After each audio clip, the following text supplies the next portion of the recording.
originally, the idea to form an energy union has come from the now President of the European Council and the former Prime Minister of Poland, Donald Tusk, who advocated this idea as one initiative to reduce the dependency of different individual European countries to gas imports from Russia.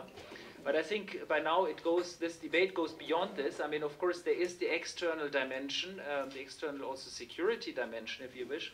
But there's also the internal dimension, which is about completing a single market, ideally reducing energy prices, increasing the efficiency of energy provisioning in the Union, while at the same time having to accept that the treaty still says the energy mix is determined at the national level by national policy makers. We just are ready for the honest truth that our current energy policies, as they are unsustainable in every sense of the term. And that simply we are getting into the situation where the critical action is needed, where we simply need to manage our energy situation in Europe better.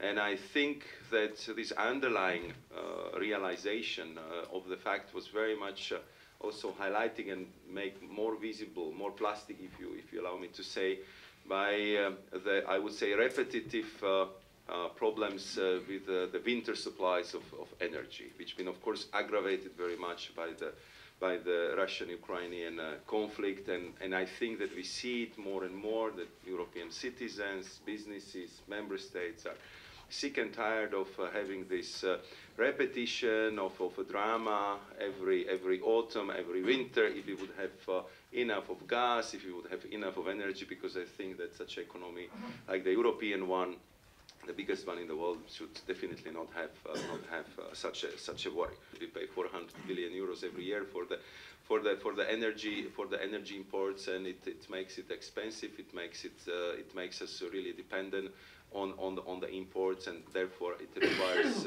very much as united as possible the European response to this challenge. On top of it, we've been leaders, and we still are in the renewables energy. But if we look at, for example, solar industry, so from the top 10 solar energy companies, none of them is European anymore. So we somehow started to lag behind. We need to enhance our supply security. And I would like to add two very important words. We also need to do it together with increased solidarity and the trust.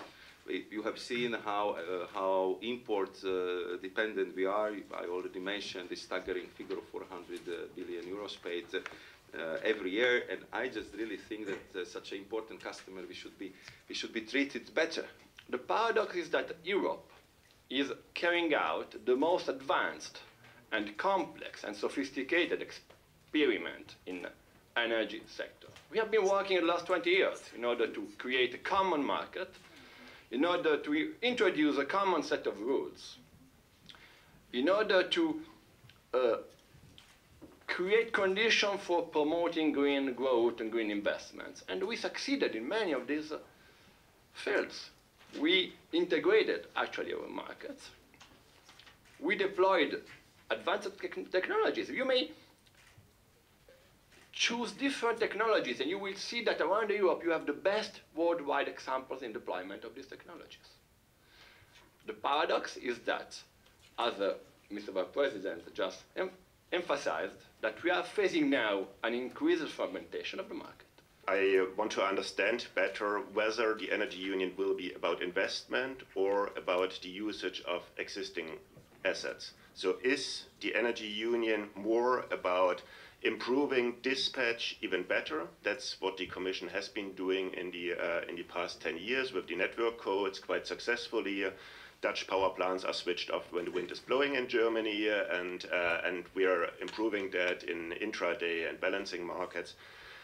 Will the Commission take the strong step and try to go to the investment decisions and find common mechanisms or coordinated or harmonized mechanisms, but then this would mean to bring the member states out of their comfort zone because they like to decide which type of power plants are built in their country?